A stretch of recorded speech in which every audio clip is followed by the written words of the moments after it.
Second and goal from the 2. It's Martinez, keeps it, touchdown, Huskers.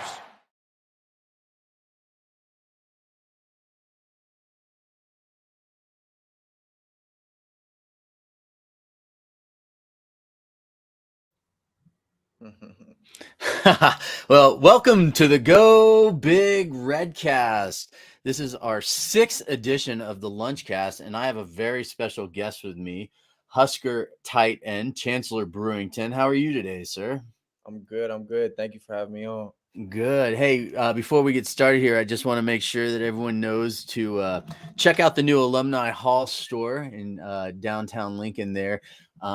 We have now got a great promotional code, which you can use. It's the Redcasters code of DAD22 that you can use up until Father's Day. So pass that along to your wife, text it to her.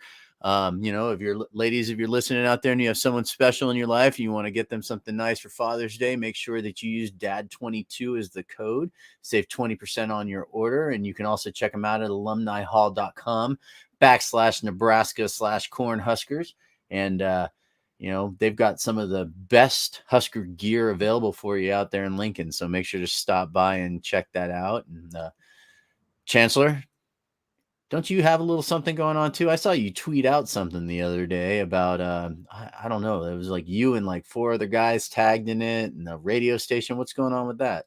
Yeah, so we're teaming up with 93.7, and we're going to be doing a little radio show, like a little segment where we're going to actually bring some players on and kind of break a barrier between the whole football, because I feel like football and fans, that's probably the biggest disconnect in sports. Just because football, we have our helmets on, we're usually farther away from the fans, so we're kind of seen as like not individuals, people with emotions and stuff like that. So I just want to go deep with some of our teammates and just kind of pick their brain on some stuff and just have some fun. Well, that's pretty much what I'm trying to do here too. So that's that. I mean, you're now, I think, the 3rd player I've had on. I had a Kevin Williams on, which I'm sure you line up with him and probably sit in some meetings with him, right? He's man, such a nice kid too. So tell him I said what's up next time you see him. Yeah, and then I had JoJo on prior to the draft, so now he's in he's in Indianapolis, so that's good. Yeah, so so you're still in Lincoln right now, right? You're doing that. Are you taking any summer courses, anything like that?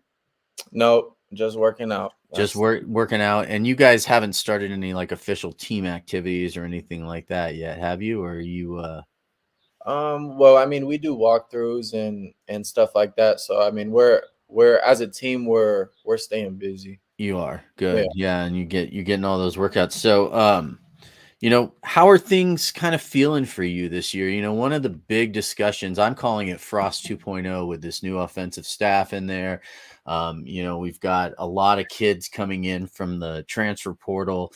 Some of them I'm sure you're getting to know. Kevin said you guys don't really hang out a lot with the defensive players. I don't know, if that's true for everybody or, but I know you spend a lot of time with your offensive teammates because you guys are learning the playbooks and getting along. So, what's it been like for you this year on the team, with some of the changes and with Whipple coming in and Raiola running the offensive line?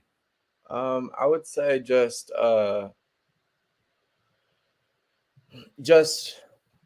we're passing the ball more.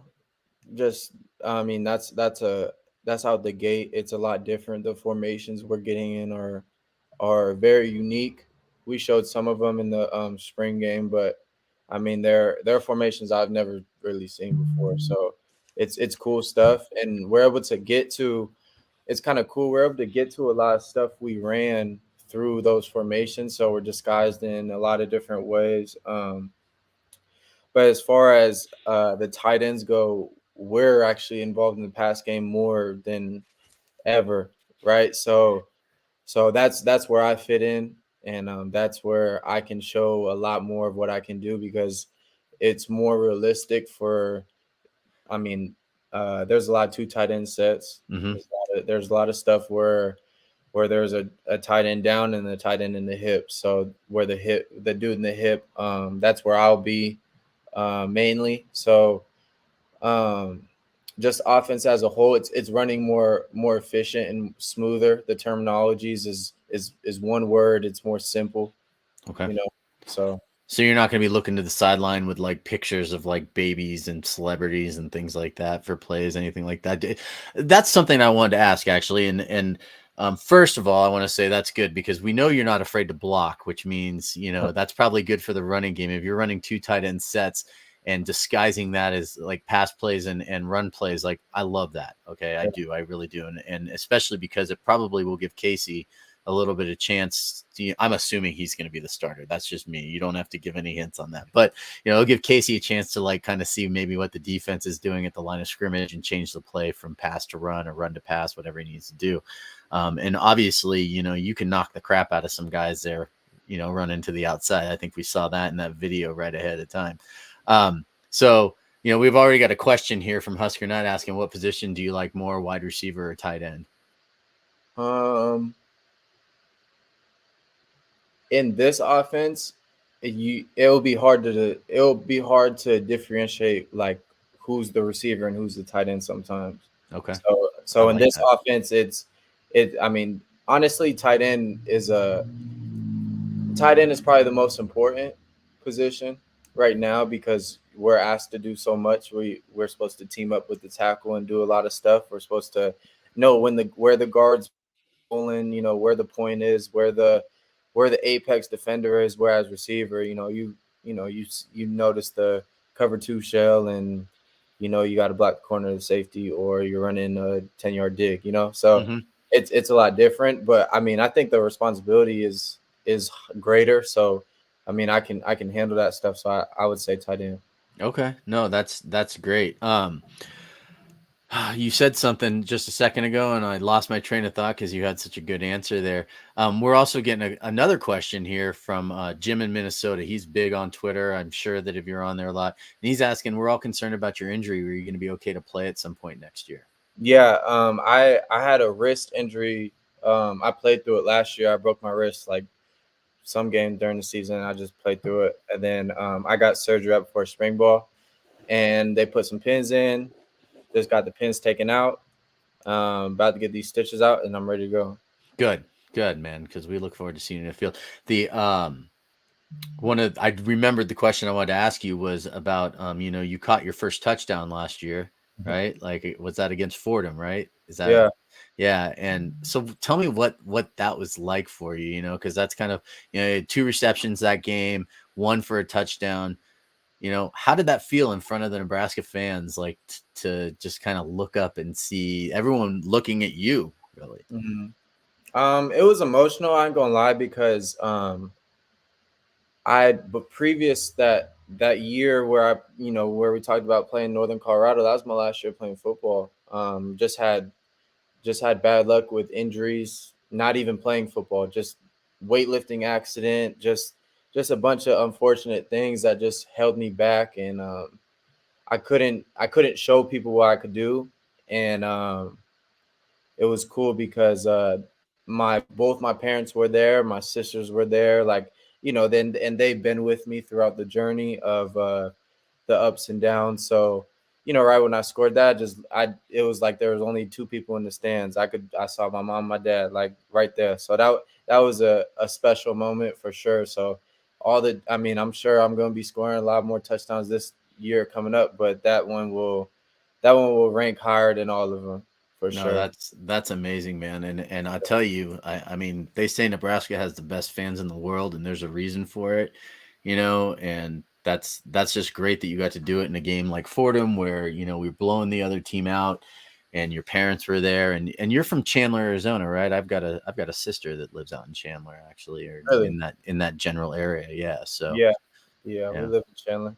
Okay. And so what was that like? Like, I mean, your transition, you playing high school ball in Arizona, you kind of, I mean, you're living in Chandler. Northern Arizona is not really local to No. no, not at all. But you're going there, you're moving up into elevation, right? Like into northern Arizona, you're playing, at an FCS school.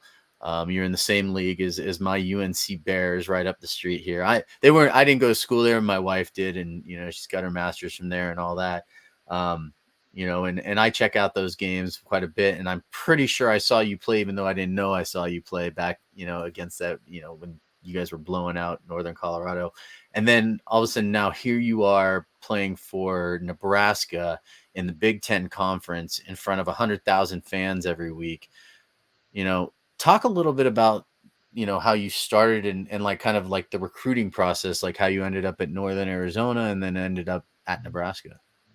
Yeah, this is I don't think I've got to share this too many times. So I get excited when people ask me about my high school recruiting because like in my area, a lot of people were like, why the heck did you end up at Northern Arizona? So out of high school, my first year of football was my junior year, and I was a baseball player through and through. That's what my dad played, and I was set on playing baseball. And then when my friends one day said, hey, you should just come out and like try out for the 7-on-7 team, whatever. So I came out and tried out, and I was doing pretty good. So they threw me on varsity sophomore year, didn't touch the field.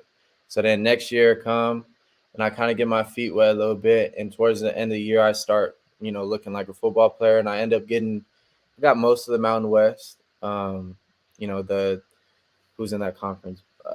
Like Colorado State, Fresno State, Air Force, Wyoming. Wyoming, San Diego State. Yeah. So most of that conference, I think I got. Outside of that, maybe a couple of the Sun Belts. So I mean, I'm talking about FBS schools. Mm-hmm. Didn't even have an FCS offer except for Northern Arizona threw one to me early my senior year, and was just like, look, if something crazy happens where all these, I probably had about 12 offers, if these schools don't end up taking you, like, we'll whatever. And so my senior year rolls around, and I'm not really hip to the whole recruiting process. I'm kind of like, oh, I got an offer, so I mean, you were barely used to the football process at that point. Yeah. So I'm like, well, I'm like set on playing football, so I'm having these offers. I didn't have a lot of guidance on, I have to stay in contact with these schools, because sometimes I would just be like, well, I mean, I got an offer, so I'm just gonna be there for forever. So I get up probably 2 months before sign day. I'm like, okay, I'm gonna commit to, I think it was Utah State or Nevada. It was one of those schools. I call them, and they're like, oh, well, we thought you weren't interested anymore. We signed a JUCO dude. Both schools said that. So I was like, wait, what? So then I called San Jose State. I called New Mexico, new coaches. I called Wyoming, new coach.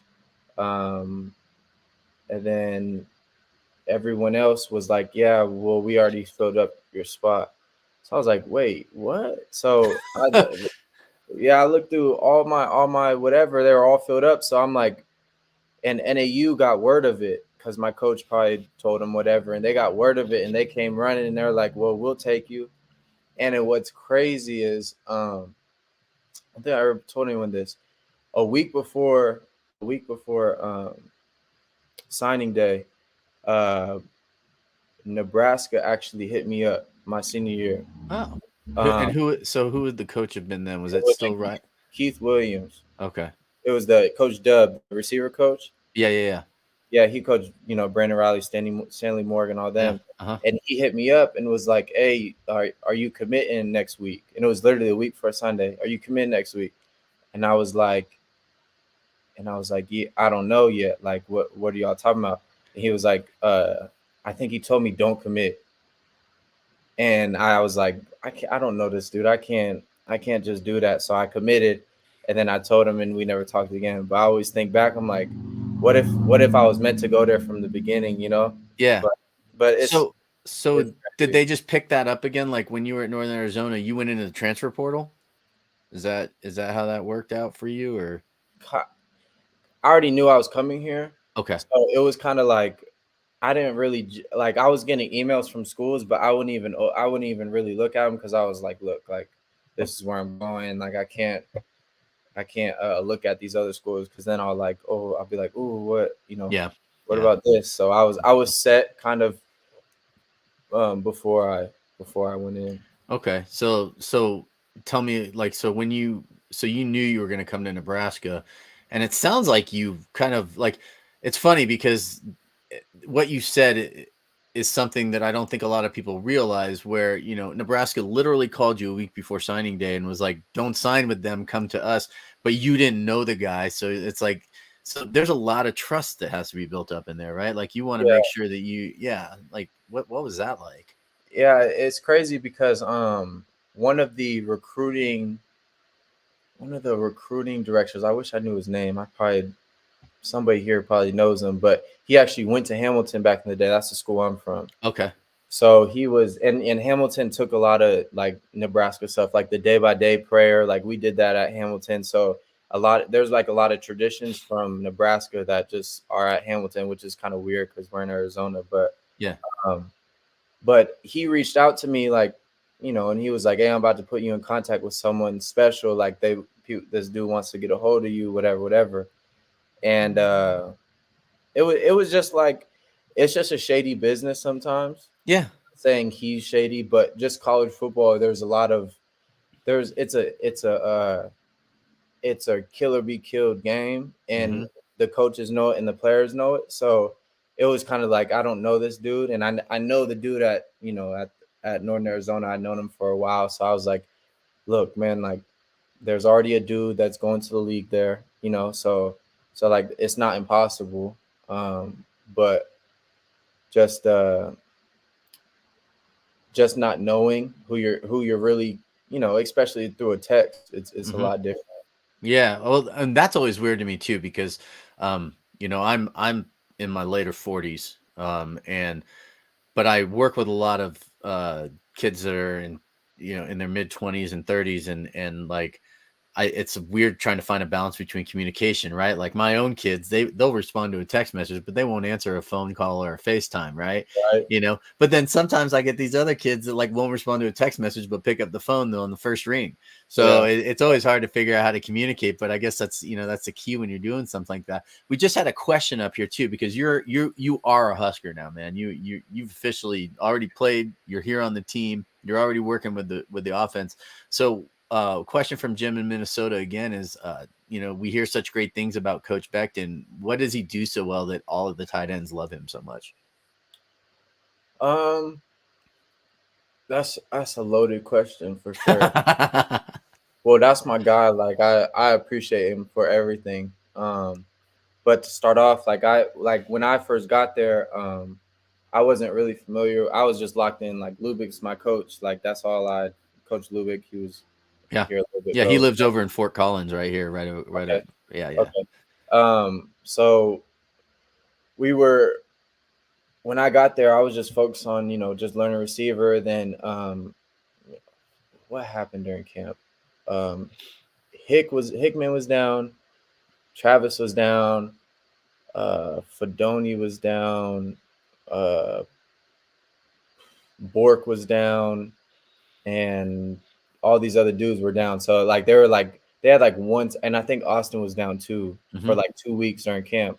So I went from being in like the developmental group, like purely learning the offense, and I probably had 5 days at receiver during camp. And I wasn't, I wasn't like doing bad or anything, but it was just like they had literally no one. It was either like they was going to call up some defensive ends to whatever. And Frost came up to me. He was like, look, like, would you like to like play tight end for a little bit? And then my mom like, wait, what? Like tight end? Like I'm 200, and at the time I was probably like 212. I'm like, these dudes is like 250. Like looking at Trav and Austin, they like the Twin Towers. I'm like, oh Lord. Yeah. They're like 6'7" or something. Yeah. And then the first thing he said, he was like, you'll be running with ones all camp. I said, oh, it ain't no brainer. Yeah. Yeah. Throw me in there. So then I go in Coach Beck's room, and from the get-go, he's on me. Like, you soft as, what, like you ain't gonna you can't put your hand in dirt. Like just seeing what I would do and how I respond and whatever. And I'm probably going to talk about this like, later on and ask him why he did it. So the way he did it, but he was so hard on me that like I had no choice but to prove him wrong, but really to prove him right. Cause I feel like he knew the whole time I was able to do it, but, he cares. Like that's the one thing, like it's different from I've had coaches who care, but like he really care. Like he'll get on you, but he'll never. I've seen it, especially the spring ball. I've got to see him a lot closer. He'll get on you, but he'll never end a practice or a day without loving on you. Okay. Never. Like he'll never like players and He coaches.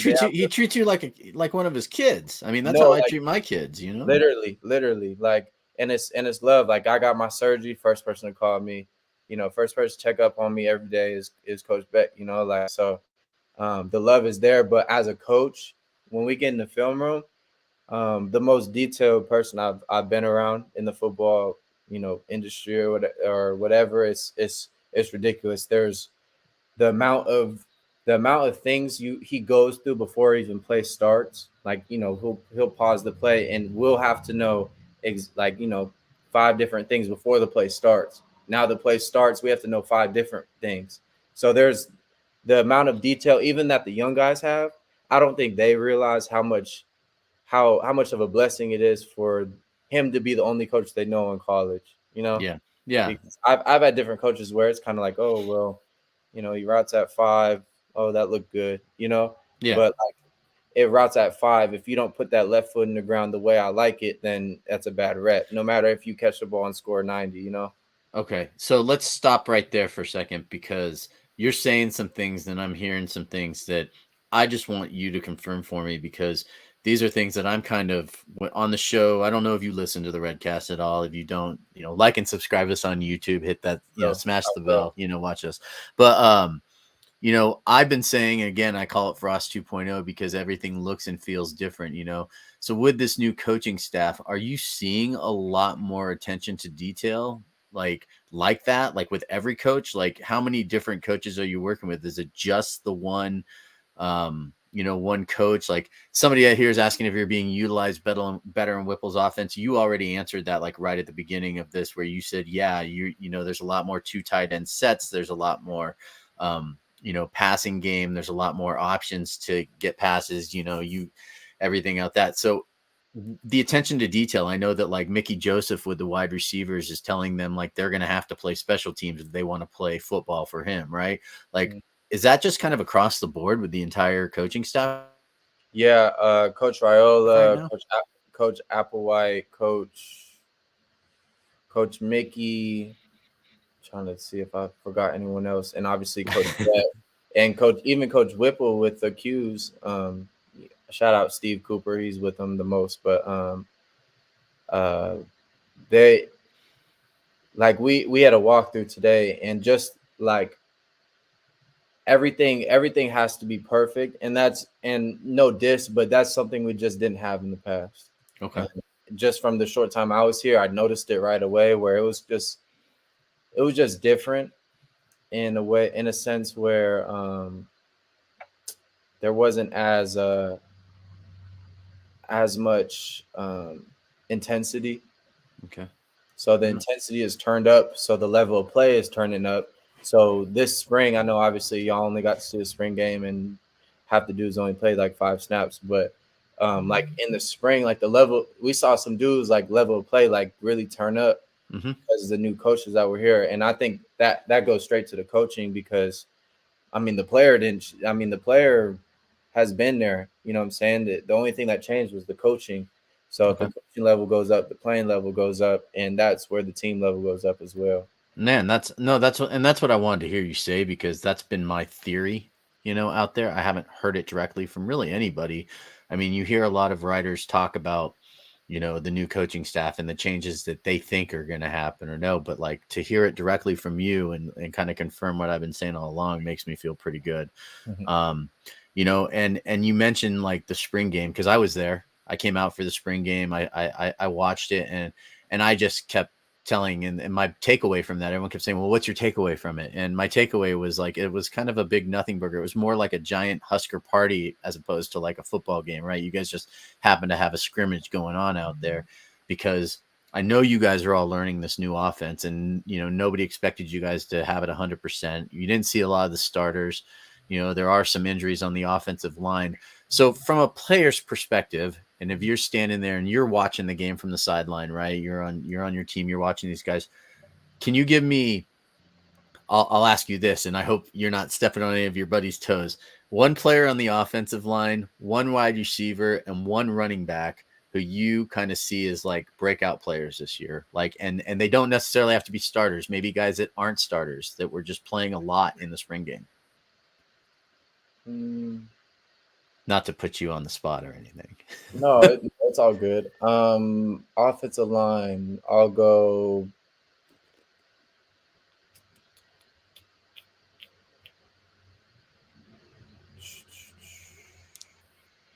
I'll go. I'll go Bando. Brock Okay. Bando. Okay. Brock Okay. Bando had a good spring. I'll go. Who's next? Receiver. Wide receiver, yeah. I'll go two. One that deserves a lot of credit. He doesn't get it. That's Oliver Martin. Okay. I don't know why. That guy always works hard, man. It doesn't matter. Like whenever you see him on the field, he's working hard. Yeah, like he's one of the guys that are quiet, but he's about his business and freakish athlete. You know, it go for 130 against Illinois and gets hurt, and you know, it's just it's just whatever. Then I would probably say the other one, Alante Brown. He had a big spring. Obviously, like he's going to be getting a lot of touches and stuff like that. So those two for sure. Running back, I mean, of course, I got my boy Dallas. That's Ramir Johnson. But I mean, other than that, I thought AG Anthony Grant had a really good spring. Oh yeah. I think obviously Yant had probably one of the best springs.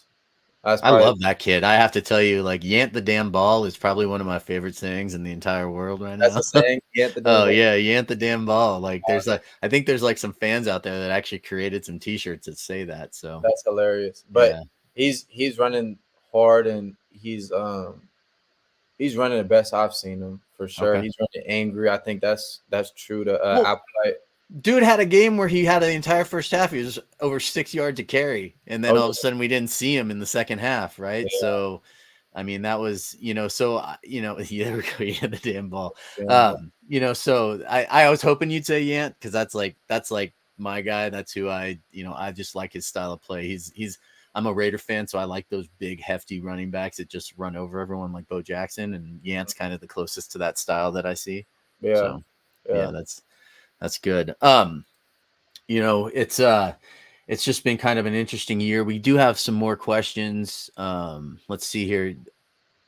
Well, someone said, what's it like having the coolest name on the team? Are you 21 yet? You're 21, right? Yeah, I'm 22. So how do you not have an NIL deal with like one of the breweries or anything like that?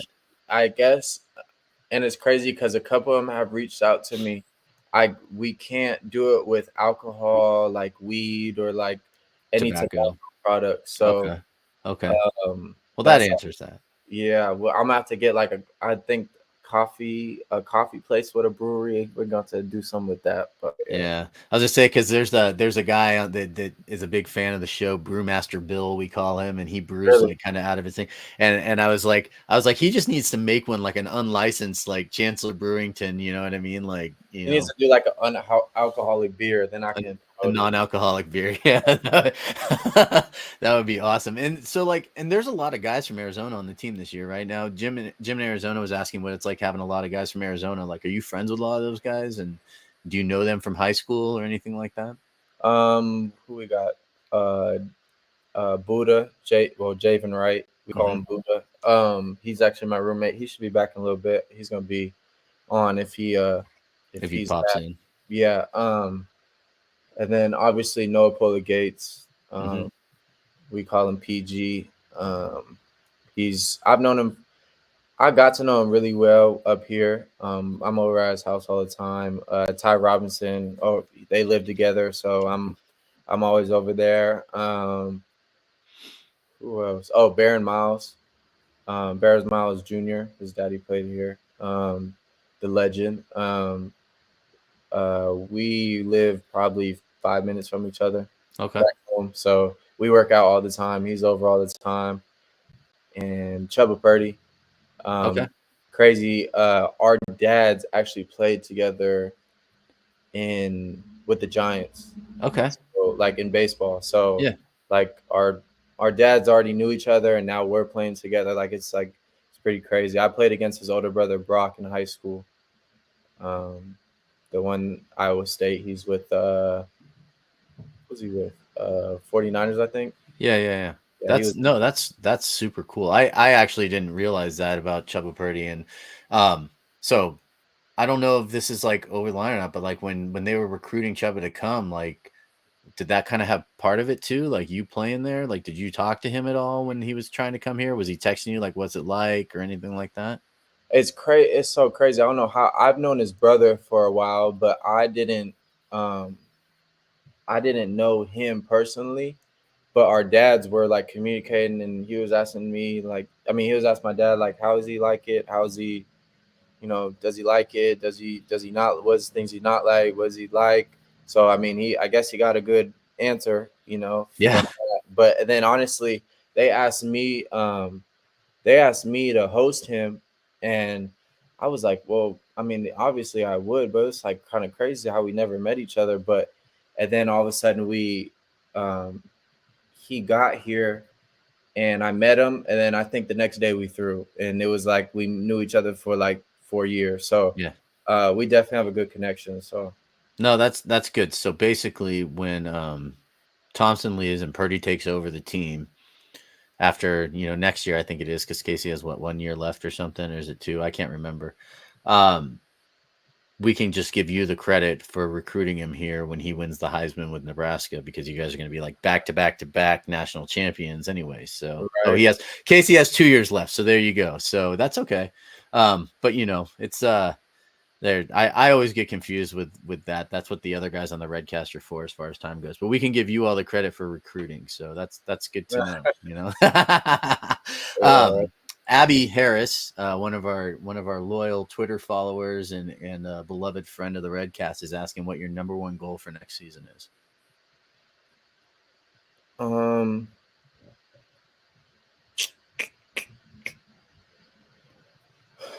Obviously to win.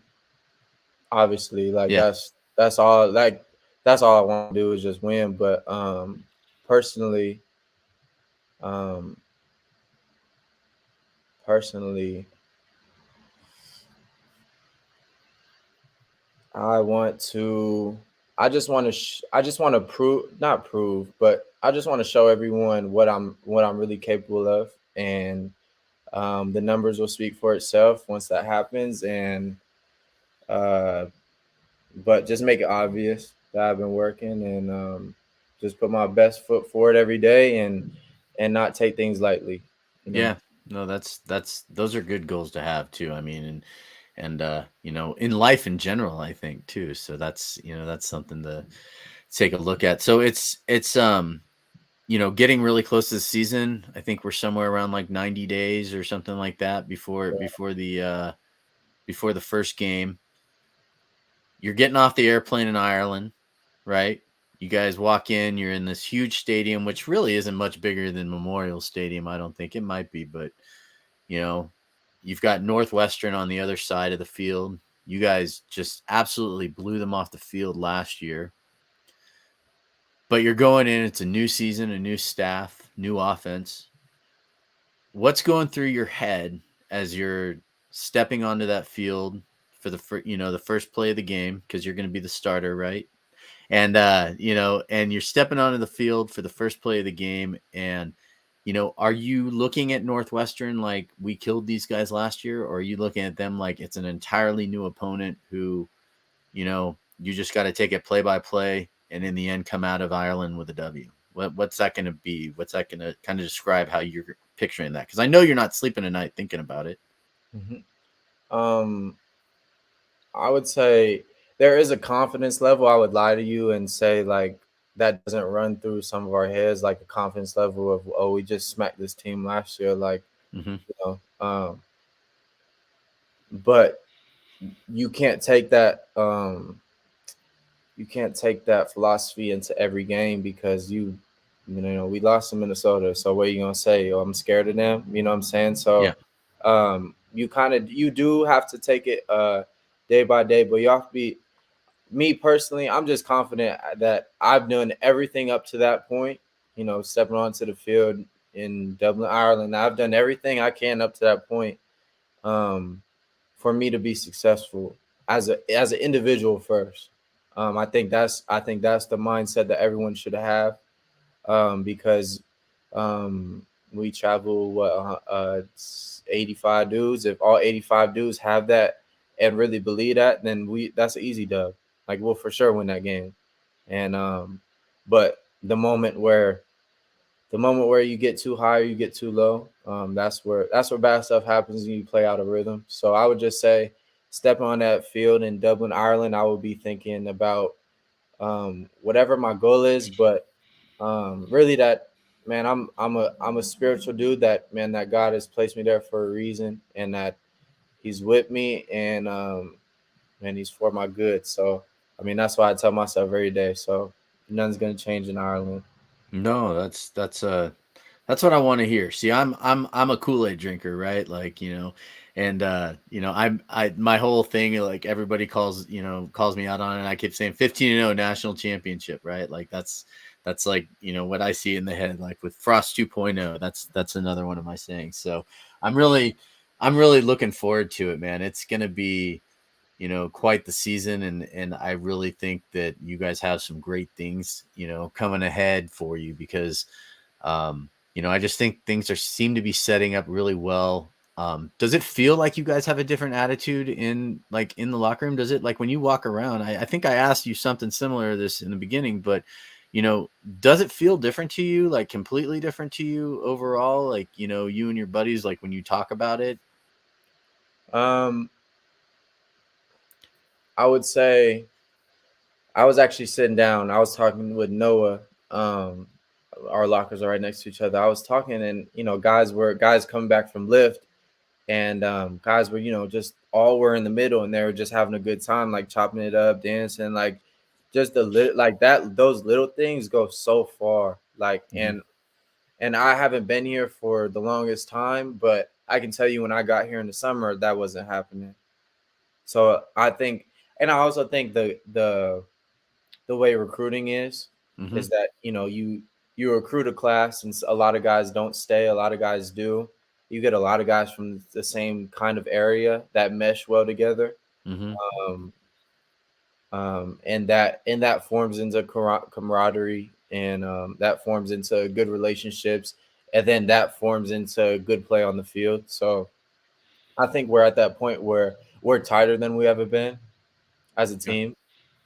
And a lot of barriers are down, and I think it's cool because I think that's where you get the championship teams. That's where you get the 9-1, the 10-1s, the 10-0s. Like those teams are the closest teams.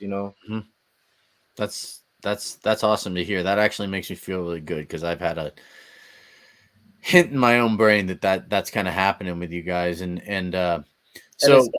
And it's different. Let me just say this: it's different because you guys obviously seen all the transfers. Yeah. So it's like, you think back. I think about like when all this was happening. I'm like, how is this gonna work? Like, how they gonna mesh with like you getting all these dudes like, but I swear every one of them come in and like they act like they've been there for like 3-4 years because everyone. You're talking about right now, like right guys now, like Mathis and yeah, like all these. And like they all like we all like they all kicking it, like they all like feel part of the team. I could already tell. Well, I'm speaking more so of the guys that were there for spring, like yeah. Still, they've only been here for a few months, but for them to feel that way and to show it, like that's a huge step, because you want all those pieces to feel comfortable so they can play comfortable. Yeah, because I mean, I went to college 30 years ago, and I've got friends that I might see like once every 5 years but every time we sit in and walk into the room together, it was like we saw each other yesterday, you Mhm. know. And you're saying that the feeling right now on the team is kind of that same way, right? Like these dudes are showing up from the transfer portal, because there's 32, 33 guys from the transfer portal that are Yeah. on this team. That's like more than a third of the roster. But like you're saying, like these guys come in and it's like they've been there all along. Mm-hmm. I mean, breaking news, Redcasters. They like each other. No, Yeah. they, no, that's huge. That's huge. And I guess I wanted to ask too, and I don't know how sensitive an area it is from the NIL perspective too. You know, you get all these guys talking about like how NIL can be divisive in the locker room, and we all know that Nebraska has one of like, the best setups in the country. And if you can't talk about this, you can stop me now. But are you seeing like one dude talking to another dude about his NIL and people like getting jealous? Are you seeing like, is that sort of thing really happening in the locker room, or is that just people on Twitter like saying a bunch of stuff they don't know about? A bunch of people, respectfully, I know they're fans and I know they mean well sometimes, but that's kind of a bunch of nonsense, because first of all, when we go in the locker room, that's the last thing we want to talk about. Like, you know what I'm saying? We'll talk about the Celtics and the Warriors before we talk about, I'm a huge Warriors fan, by the way, man. Really? I'm from the Bay Area, so Okay. yeah, that's my team. So yeah, Okay. we'll talk. We can talk about that later. You go Yeah. ahead. But yeah, like that's one rule, and it's caused a lot of people to be professional, because really we are professionals at this point. We're getting paid to do certain stuff. So I think the biggest rule, and this something my dad always taught me: don't count anyone's pockets. Um, don't compare, because comparison is the killer of all joy. Don't Mm-hmm. don't do that, because at the end of the day, um, say you're getting X amount of dollars and he's getting uh, a little bit more than you, and now you're looking back and you're like, well, I'm better than him. I play more snaps than him. Like that's not the way to go about it, because like I've done that personally, like, and I had to snap out. I'm like, come on, bro, like be happy for your brother, like just be happy for him. Like you should be like whenever I see someone NIL stuff come on my Twitter page, I'll retweet it, because like if I can get them a couple dollars, then shoot, I'll help my brother out. So I don't think anybody is really doing that around me, at least. I doubt they're doing it, to be honest with you. No, I think that's great to hear, because it's one thing for all the, like, we'll call it Twitter chatter, where people are saying like, oh, these are the sort of things that are going to ruin the sport and everything, and I don't think it is. I've always been about, I mean, when I was in college, I could have a job and go to school at the same time, right? And it was, I never really understood like why it was illegal at one point to like put cream cheese on bagels. Like literally that was an NCAA rule at one point. Like you could not have cream cheese on bagels. Wait. Like because it was considered a luxury. Like I'm not even joking you. Like, there was a whole big segment, I think, on ESPN, the old Mike and Mike show, where they were talking about it, and it was like schools would like have to self-report violations because somebody provided cream cheese for the bagels in the room, like stupid things, right? So it's like, and I'm thinking to myself, like, why can't these kids who are part of a giant organization in the NCAA, make a few dollars for themselves while they're in school? Because you hear these stories about like, guys that are on like 2 meals a day with their scholarship, right? And then the rest of the time they're like eating like super unhealthy, like chips and top ramen and stuff, because they're struggling to get by. So I don't have a problem with it. I'm all for it. I'm 100% on the NIL train. Sure, they can tighten some of the screws around here and there to make sure that things aren't out of control and, whatever they want to call it, the wild, wild west, which I hate that saying. But, so I'm happy for you kids, man. I think it's great that you guys are able to, because in my head it also puts to rest, and you can tell me if I'm wrong, but it puts to rest probably in your head a little bit, one less worry, right? You'll probably always have a little bit of pocket change because of NIL, because you're walking around, so you don't have to worry about going out on like a Friday night with your friends and worrying about how you're going to pay for like the burger and fries that you're about to eat. Right. And that's huge because you can hear stories about kids like that, as far back as like 5 years ago, so to me, that's a huge thing. And it makes me happy to hear that you guys aren't like, comparing pockets, as you like to say, looking in other guys' pockets. So, it's, so I'm going to ask you some questions that aren't even football related. What do you do when you're not playing football, when you're not, eating, breathing, living football? What are some of your hobbies? Well, I love to work out. Like I just love to work out. So me and my roommate we literally will work out. I mean, we'll work out with the team, do our little thing, and then we'll go back at 5 every day and work out again. So that's something we just do on the regular. It's kind of in our routine. But other than that, I play Warzone a little bit. I play a little Xbox a little bit, like maybe once or twice a week. I'm a big Netflix movie guy. Okay. I'll watch I'll binge watch a series for a whole day and get rid of it. So you've seen Stranger Things already, season 4? it's crazy because I've tried to watch season 1 and I hate scary stuff. And the first episode was low-key kind of scary, and I turned it off. You're like my son. I got a son who's about your age, and he's been staying at my parents' house while they were out of town, and he's been sleeping on the couch upstairs, and he's got his own bedroom down there, but he won't sleep down there because my mom has like this weird creepy clown. And he's like, I don't even want to put that thing in the closet because I'm afraid I'll wake up and it'll be back in the chair it's in, That'd be crazy. Yeah, we're gonna have to move. Yeah. Yeah, we have to move. Yeah. That's funny. I'll have to get your gamer tag after when we end the show. Stick around because the studio will stay open for you. I'll have to get your gamer tag from you. You can play with my sons. They love Call of Duty. So me and my roommate, we be playing and actually Chubba Purdy, we be playing. We be running games a lot. Okay, no, that's cool. Yeah, I'll have to get my sons on there because trust me, my son's like a 25 kill a game guy. So he's I gotta You can run with him, man. I'm telling you, he's good. He's good. So I'll have to hook you guys up with that. What about like do you have any other hobbies like if someone was to say like what's your inner nerd, like do you'd like a Magic the Gathering guy? I know JoJo, they play like he was telling me they play oh god, now all of a sudden the board game gets out of my what is it called, like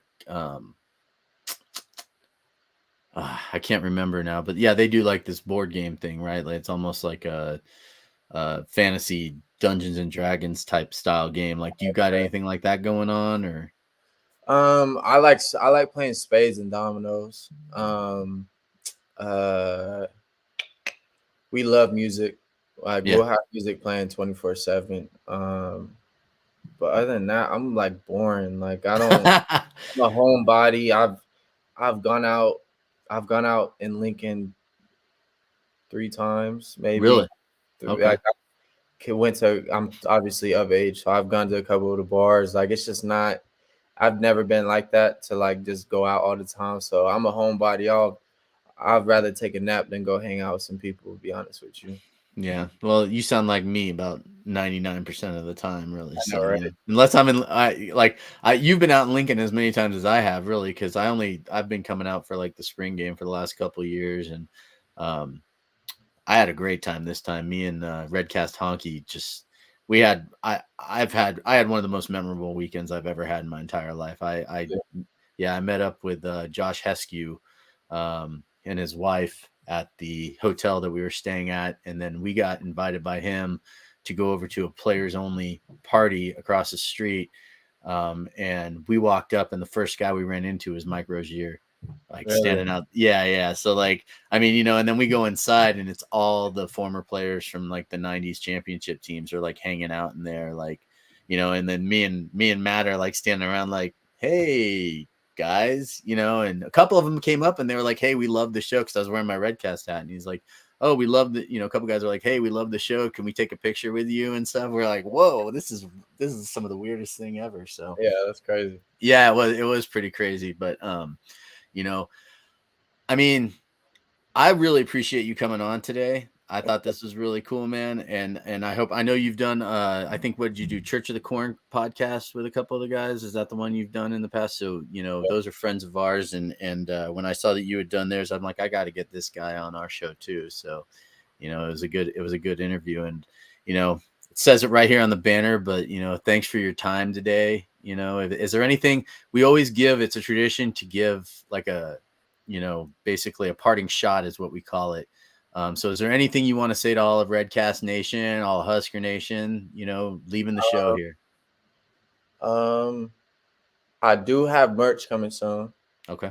So I'll definitely get that out to y'all. I think there's you and 2 other dudes? There's 3 other guys. 3. Yeah. Well, we've technically got 7 here because we've got a couple guys in the background. Like Dan does all of our graphics. Skip, we call him producer Skip. So all of like the little sound bites, things like that we throw up there, he takes care of for us. There's like 7 dudes, but I'll tell you what, we'll exchange some information here and I'll send you some Redcast stuff. You send us some Chancellor Brewington stuff, and I'll wear your stuff. I wear JoJo's shirt on the his mom sent me a shirt. I wear his shirt on the show all the time. So oh yeah, I'll get that sent over. I'll hook y'all up. Tag us in any Twitter stuff you need to too. We'll retweet it out to all our followers on Facebook, Instagram, Twitter, everything. Man, we got like almost 20,000 people following us now. It's weird. Yeah. So yeah. But other than that, man, I appreciate the support from y'all and anyone listening. So I can't wait for the season, and I just appreciate you for having me on.